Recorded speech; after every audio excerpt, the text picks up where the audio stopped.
Okay, pause number one. Pause number one. Pause number one. I'm recording this after this is already over, so I'm like editing the video and I'm adding clip notes, right? It's a little bit of a lore dump.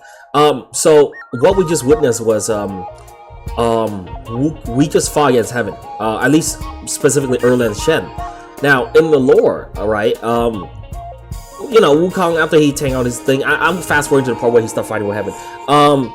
He grew so powerful that at some point he was invited to go to heaven as a guest, right? Because he was so powerful they couldn't fuck with him, right? Because he kind of proved so, and they kind of gave him a title. He demanded a title like the great sage or something, and Wukong, that's what he demanded. Now heaven granted him a you know, the Jade Emperor and everyone, they granted him a title like Lord of the Stable. Now Wukong isn't exactly smart at the time, nor I guess that's just how he is, right?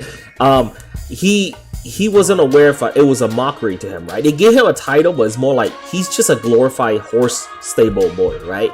So despite a cool title like Lord of the Horse or Lord of the Steed, it's just a fancy way of saying, you know, you're a stable boy, right? Up here in heaven.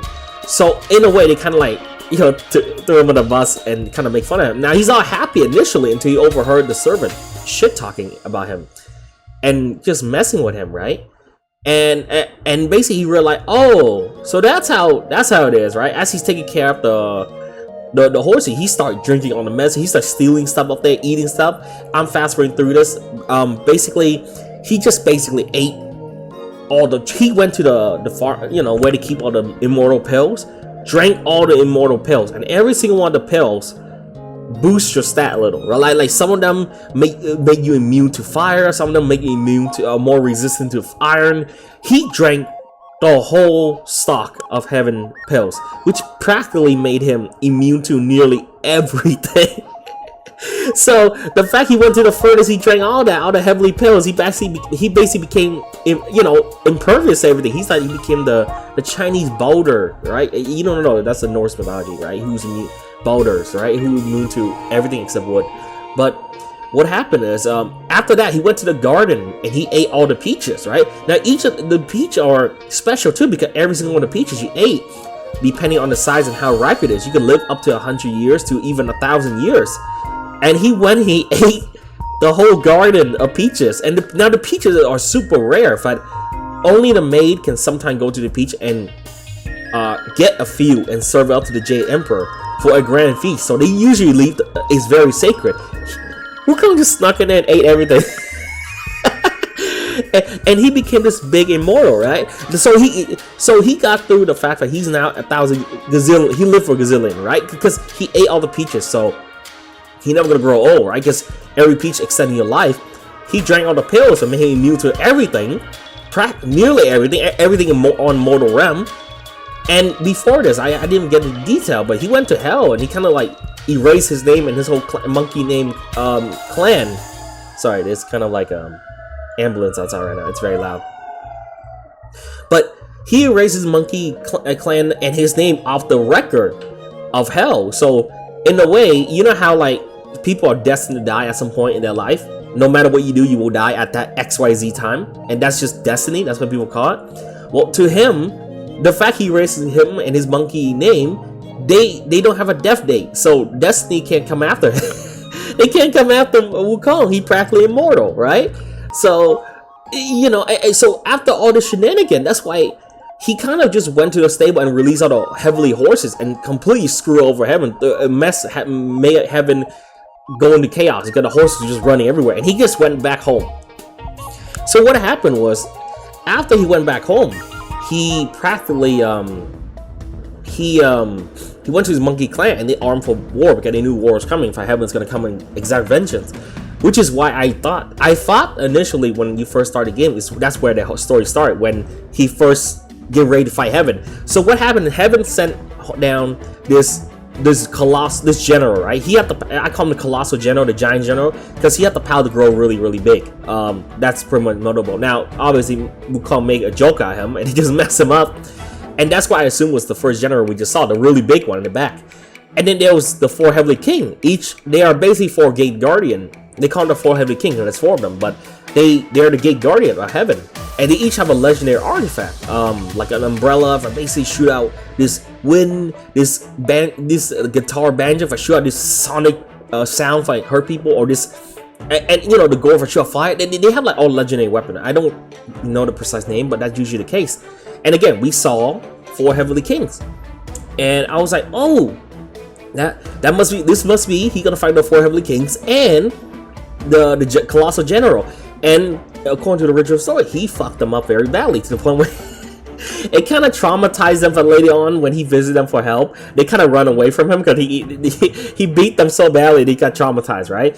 And it wasn't until Heaven was losing so badly, and again, the small soldier, they got messed up really badly by Wukong too. So it wasn't until Heaven, the Jade Emperor, he had a nephew who was also the student of Buddha, called Erlin Shen. Now Erlin Shen was that guy you saw with the 3 eye, right?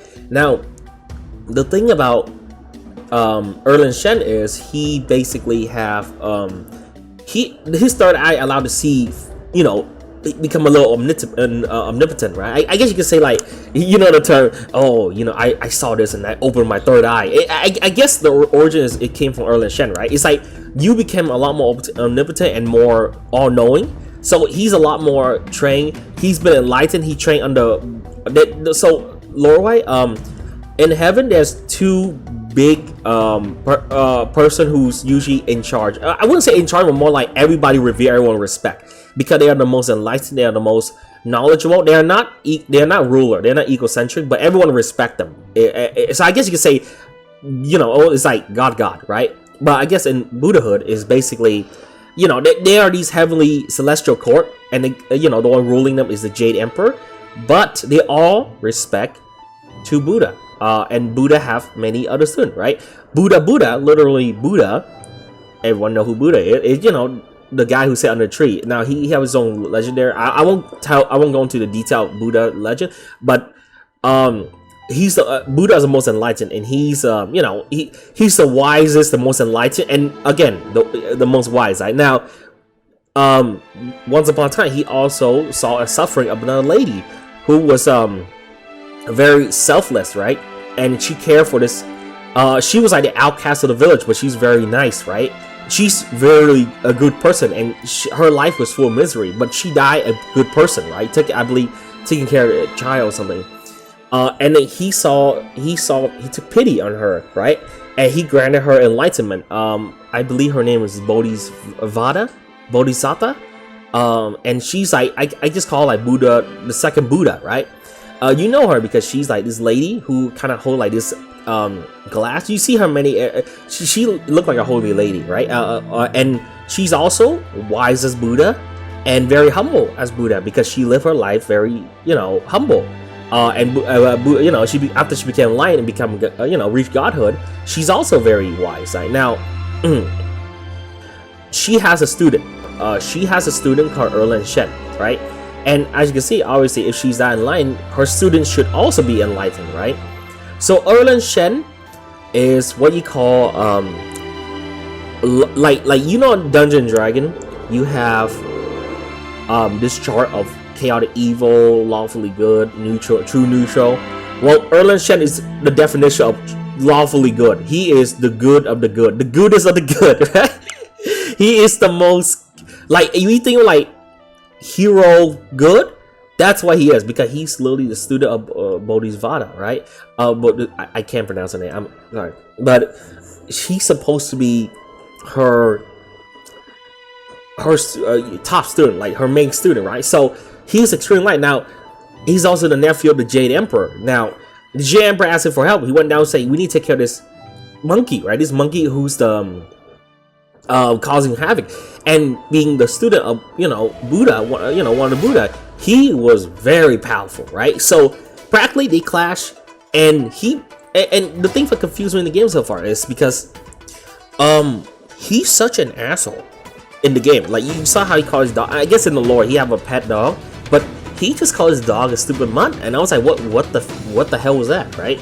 So I'm a bit confused right now, but I'm just going on what I'm saying in the game. But why is he so rude? Like, what the heck's wrong with him, right? I don't know what to say, right? So he And he just basically he sounded like enthusiastic. He's like, oh, if I lose, you know, I mean, if I win, you know, I'll bring you back, right? And then we're gonna level the mountain. He's gonna basically kill all the monkey on the mountain and fuck everyone up. Or if I lose, I'm gonna be a sore loser. I'm gonna take revenge. So I was like, it doesn't feel like Erlen Shen, because again, he's supposed to be lawfully good, like the goodest of the good. He's Superman, right?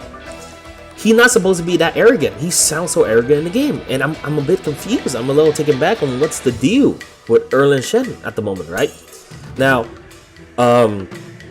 so and then as you saw, we just fought, and then now the lore wise is, as I said, we still play a little rock paper scissors between Erlen Shen and Wukong, right? Wukong turned to a sparrow, Erlen Shen turned to eagle, and then, you know, Wukong turned to a dog to run away. He turned to a leopard to chase after him and outrun him.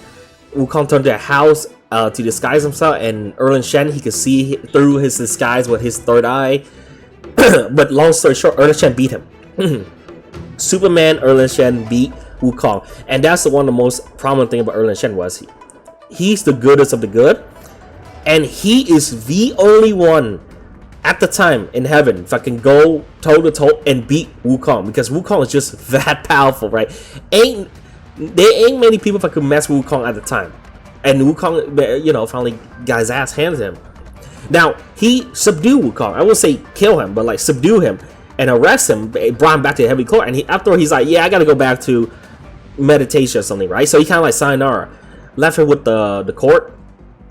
And the heavenly court tried to execute Wukong by all sort of things, whether fire, lightning, cutting it, decapitation, cutting his head off. They did all that. Wukong just laughing at them. As he cut his head off, his head flew around and laughing at them like, ah ha ha, you guys are a joke, right? It was just like, you guys can't do anything to me. I'm immortal. So they tried putting him in the furnace, right? The furnace where they make immortal medicine. The medicine, he drank all of it, so they had to go make more.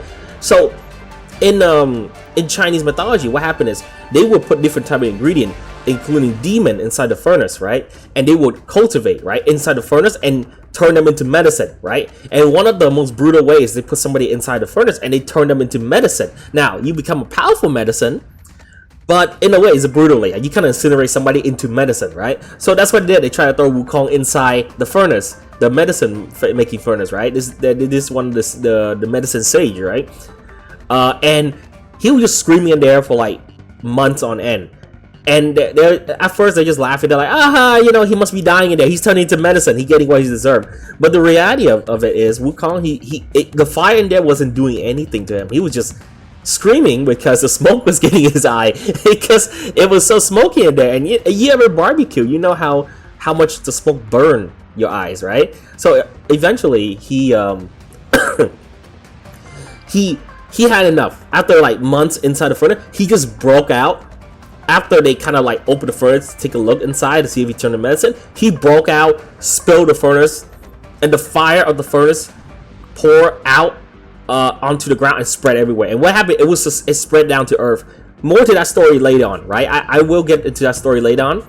I assume we're gonna cross it. I saw in the trailer we're gonna cross the burning mountain, right? Which, due to that furnace that he dropped from heaven 1,000 years ago, it will lead to a story later on down the journey to the west. Now, he broke out. He armed himself again with his staff, and he proceeded to wreck heaven because he's back in heaven right now. He just destroyed shit. Now you ask me, where is Erlen Shen? Erlen Shen went back to Bodhisattva, right? Which is like far away, and he's up in you know, heaven 2 or somewhere else, right? Next to meditate. So he's not around to stop you know, Wukong, and Wukong just started destroying heaven, court, and everything, and everyone just, all the heavenly king getting destroyed by Heng Guan Yu. Nobody could take him down, right? And eventually, what seemed to be a coincidence was Buddha, not Bodhisattva, but Buddha went and visit heaven, right? Because I believe the Jade Emperor invite Buddha over to drink tea with him, and then Buddha said, "All right, let me talk to the monkey," right? Buddha came over and told Wukong, "Hey, long story short, he basically saying, oh, you gotta stop," and Wukong say, no, fuck you, because hey, you know what? Well, you know, Wukong was like the Loki of Chinese mythology, right? He was the trickster, but he was godlike powerful, right? And Buddha say, okay, how about we make a deal, right? Buddha's like supersized at this point, right? Buddha said, hey, I escaped my palm, and you can escape my palm, you win, and we will all kneel down to you, and you will grant the great sage. You can become the great sage among everybody, above everyone else, above heaven. And Wukong's like, haha, real funny. So Wukong at this point, he's very, very, very, very powerful, right? With simply one somersault leap, he could jump across the world, right? Like across half the world. He was that godlike, right? Like you would say he's probably like powerful as Superman, right? Because he was just that fast. And he's like, all right, deal, I'll escape your palm. So Buddha rolled supersize and then opened the palm, and Wukong, he kind of like say, all right, here I go, and then he leaped somersault off the hand and out a Buddha hand. At least that's what he think at the time. He somersault 5 times, right, away from as far as he came from Buddha, right? And he reached at some point 5 pillars, right? And he thought the 5 pillars was the end of the world, because at the time they didn't know the world was round, right? They thought the world was flat. He thought this is the end of the world. He said, oh, I guess I reached 5 pillars at the end of the world. I'm gonna write my name on top of this pillar to prove that I escaped Buddha, and Buddha gonna have to, kneel to me. He went and he wrote his name on top of the middle pillar, right? And then you know what? He even pissed on it, right? On one of the pillars at the bottom, because he's like, oh well, I've been holding it in, right? Eventually, he looked up and he realized Buddha just looking at him, and he looked down. He realized he was still in Buddha palm the whole time, and that 5 pillar he saw was Buddha finger. He never escaped Buddha finger. He never did. But like, it just show you, he got overpowered by Buddha in this illusion, and he didn't even realize it, right? And he's like, and then he started throwing a tantrum. He's like, no, that's not fair. And then Buddha's like, you know what? You're not gonna listen anyway. You lost the bet anyway. So so Buddha decided to flip the Buddha palm over and threw up, and then push him back onto Earth, basically throwing him a mountain on top of him, a whole mountain on top of Wukong. And Wukong was basically trapped under a mountain. Now Wukong's like, this ain't gonna hold me back, so he kept struggling for hours, right? But eventually the mountain started cracking, right? And the mountain started cracking, and the heaven looked down, celestial court looked down. They're like, oh shoot, he's free of something. Buddha's like, yeah, no problem, throw 2 more mountains on top of him. Just throw another 2 mountains on top of him, like, yeah. Oh, and to add to that, like, you know what, just to make sure, because mountain breaks over time, we're gonna put a holy seal on top of the mountain.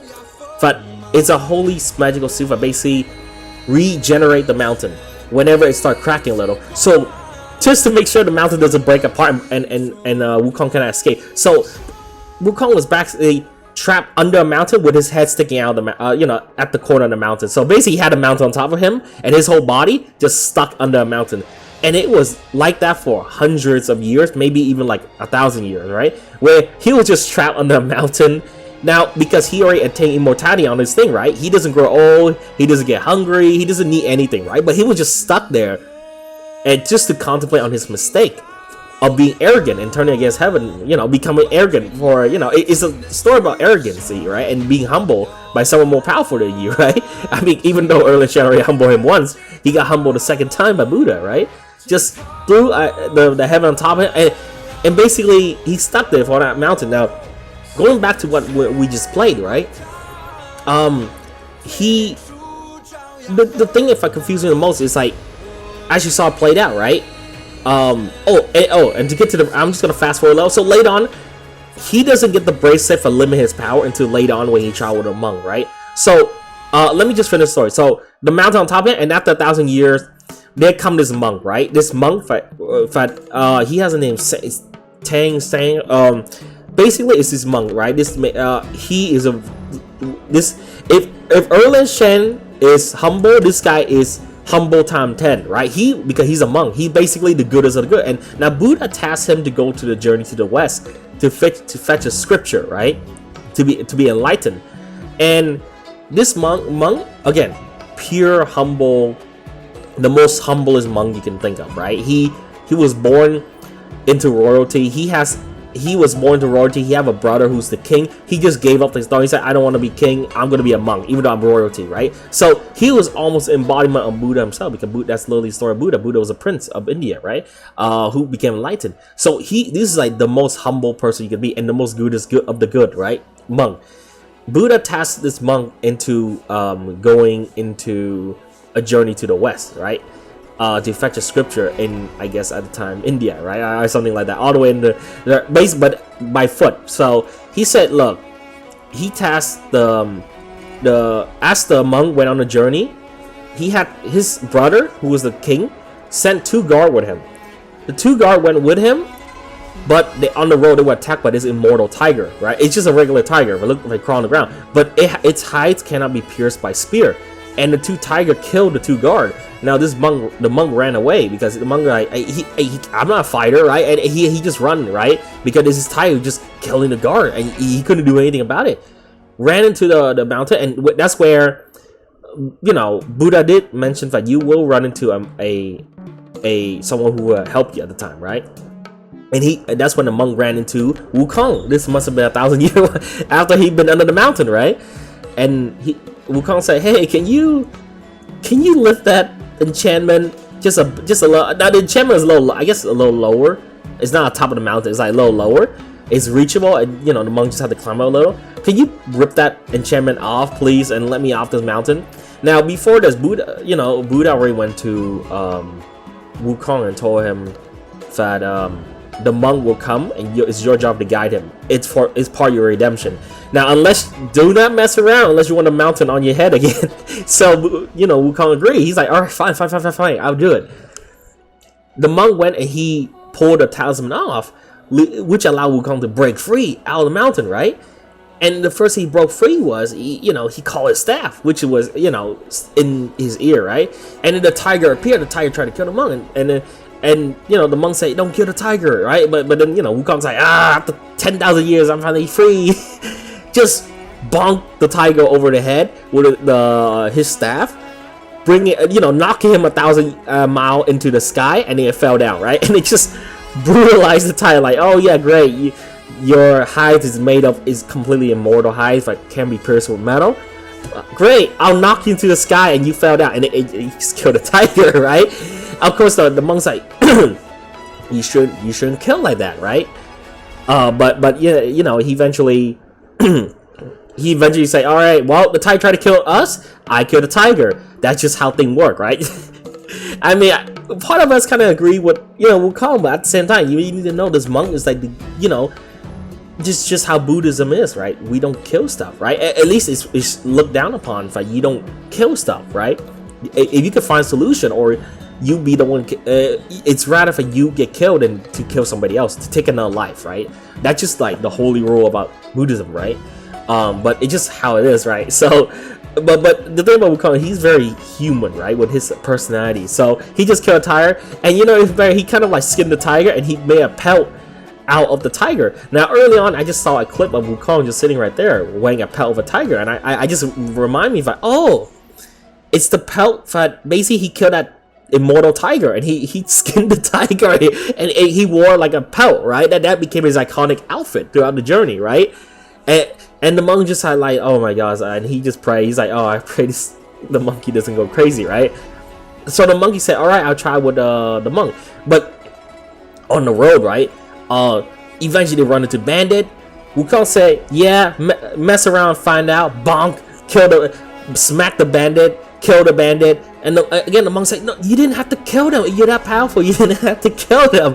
But he's like, no, these are bandits, And look, again, you can kind of like see where Wukong's coming from. It's like, the bandit, they fuck around, they find out, right? It's like, just kick their ass. But the monk's like, you shouldn't just kill people. That's just not how it is, right?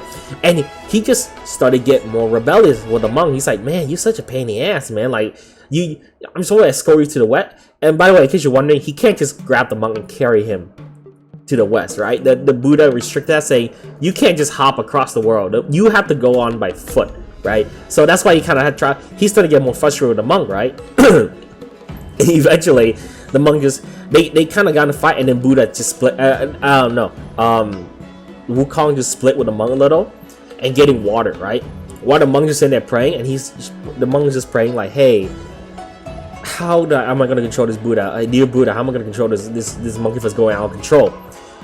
Bodhisattva, you know, the female Buddha who, you know, Master Erlin Shen, come down, right? This disguised as a traveler, right?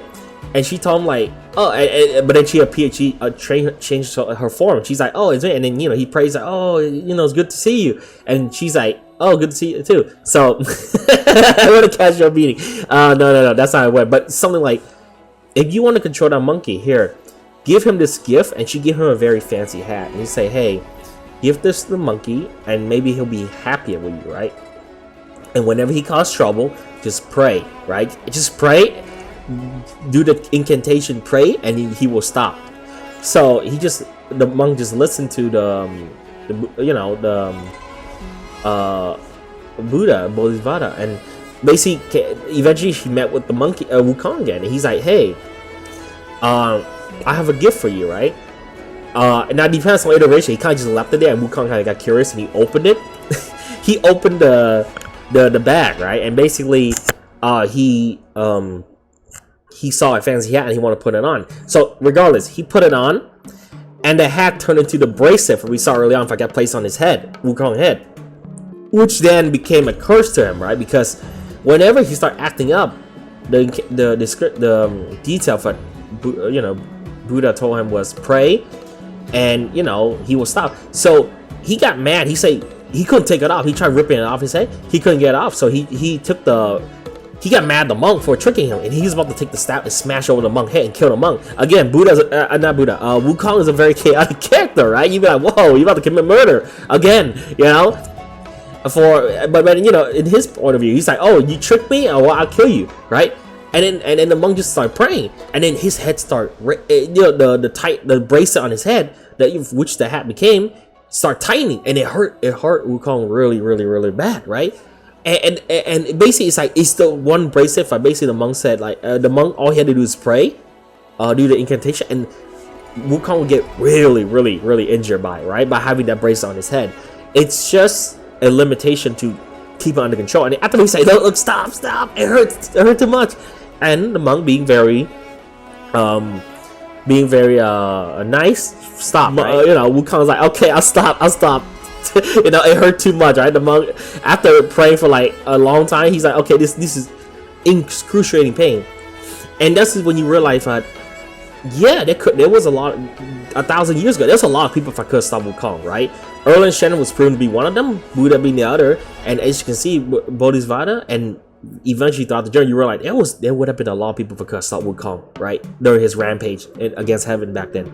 But they just weren't home at the time, right? And they show you like, yeah. So that's why you see Wukong always have this golden bracelet on his head, right? Because that's the bracelet for the monk Reed to keep him under control from killing people. So you see as throughout the journey to the west, Wukong start killing less and less, right? Because the monk was keeping him under control.